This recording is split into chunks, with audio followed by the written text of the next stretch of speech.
ওই টোকের দরকার নাই। আচ্ছা দিবেন এই দুইটা তো বড় লাগবে। তাহলে আপনি তো ইয়ার ইভেন্ট করবেন। বিসমিল্লাহির রহমানির রহিম। নারায়ে তাকবীর, আল্লাহু আকবার। ইসলামী প্রিয় তাওহীদি জনতা, আসছে আগামী 12 ডিসেম্বর 2024 রোজ বৃহস্পতিবার বাঙ্গালা বাইতুল ফালাহ জামে মসজিদ কমিটির উদ্যোগে বাঙ্গালা মুক্তা সংঘের মাঠ প্রাঙ্গণে অষ্টম বার্ষিক ওয়াজ ও দোয়ার মাহফিলের আয়োজন করা হইয়াছে।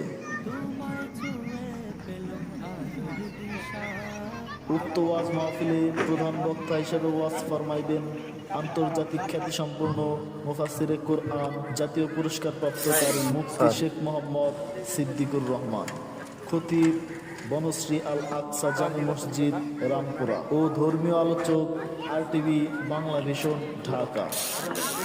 বিশেষ বক্তা হিসেবে ওয়াজ ফরমাইবেন মুফাসসিরে কুরআন ও বিশিষ্ট ইসলামী চিন্তাবিদ আল্লাহ কারি হযরত মাওলানা আব্দুর রহমান নাদিম, ইমাম ও খতিব পৌলি জামে মসজিদ ও সচিব তালিমুল কুরআন ফাউন্ডেশন মানিকগঞ্জ। বিশেষ বক্তা হিসেবে আরও ওয়াজ ফরমাইবেন হযরত মাওলানা মুফতি আব্দুল করিম সাহেব, ফার্স্ট অ্যাসিস্ট্যান্ট ভাইস প্রেসিডেন্ট আল আরাফা ইসলামী ব্যাংক লিমিটেড ঢাকা। এছাড়া আরও ওয়াজ ফরমাইবেন স্থানীয় উলামায়ে কেরাম। আকাশ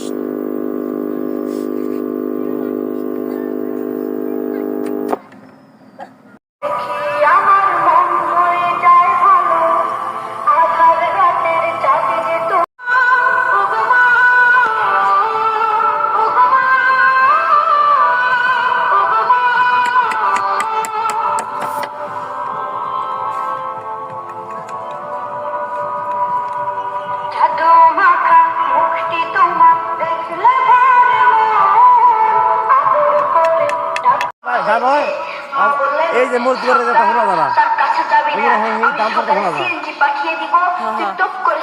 হিসাব হইলো কি জানো ঘুরে ঘুরে ভাই এত সুন্দর একটা প্যান্ডেল করলেন এই বিষয়ে আপনার মত কি ভাই? যেই ব্যক্তি আমার সুন্নাতকে মানে না, যেই ব্যক্তি আমার ইতাআত করে না, যেই ব্যক্তি আমাকে অনুসরণ করে না, ওই ব্যক্তির জন্য আমি কিয়ামতের মাঠে সুপারিশ করব। আল্লাহ রাসূল যার জন্য সুপারিশ করবে না ওই ব্যক্তি কখনো জান্নাতে যাইতে পারবে হচ্ছে আল্লাহ এবং আল্লাহর রাসূল কি করা। যে মূল্যই হোক, যেভাবেই হোক, যেই কাজ এক রাকাত সুন্নাহ সে ছাড়বে না। শুধু সুন্নতই নয়, কোন মুস্তাহাব আমল ওই ব্যক্তি ছাড়বে।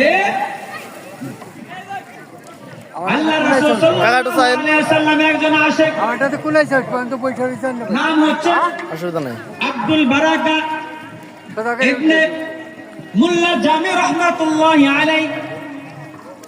তিনি পারস্যের অধিবাসী ছিলেন। তিনি আল্লাহর রাসূল সাল্লাল্লাহু আলাইহি ওয়াসাল্লামকে এত ভালোবাসতেন, কয়েকদিন পরেই তো আল্লাহর রহমতে অথবা আল্লাহর রহমত বলবো না, জামাত করার লোক শামিম ওখানে মানুষরা বাও ও ভিডিও লাইক করব, এগুলা সব ছাইরা দেবো। হাতে গোনা আমরা কয়েকজন মানুষ আছি, আমরা কই কোন জাবাত দেয় দিছি রব্বুল আলামিন যার কল্যাণ চান কিজুর গরম হইছে রে রব্বুল আলামিন দিনের পথ দেখান। কিজুর গরম হইছে আল্লাহ পাক রব্বুল আলামিন যার কল্যাণ চান না তাকে আল্লাহ পাক রব্বুল আলামিন কখনোই দিনের পথ দেখাবে দিনের পথ দেখাবেন না। যাকে আল্লাহ পাক রব্বুল আলামিন দিনের রাস্তায় কবুল করবেন না, যাকে আল্লাহ পাক রব্বুল আলামিন দিনের রাস্তায় চলার জন্য সহজ করবেন না, ওই ব্যক্তি কখনোই সফল হতে পারবে না। সফল হতে পারবে না মানে ওই ব্যক্তি কখনো জান্নাতে যাইতে পারবে